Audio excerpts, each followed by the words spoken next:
Apply toothpaste to the scissors. You'll be surprised how effective this method is. You'll sharpen your scissors quickly and easily at home. You'll do it thanks to toothpaste. The dullest scissors will cut like new. Every pair of scissors dulls and rusts with use. This creates a problem with cutting various things. But it can be changed. To sharpen scissors, you only need things you have at home. Start by using toothpaste. Any toothpaste you have at home will do. Apply toothpaste to the entire blade of the scissors. Take a paper towel and spread it over the scissors.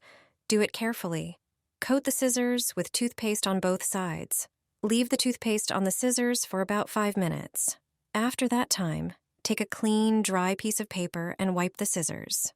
Toothpaste removes various stains perfectly. It degreases and removes stains. It also removes initial rust spots. Once you wipe the scissors with toothpaste, sharpening them will be much easier. You can do this with tools you have at home, like a screwdriver, for example. Try cutting it and dragging it across the metal. You won't believe it, but it sharpens the scissors perfectly. If you don't have such tools, take a piece of ordinary aluminum foil, fold it into several pieces and cut it. This is also how you sharpen any scissors.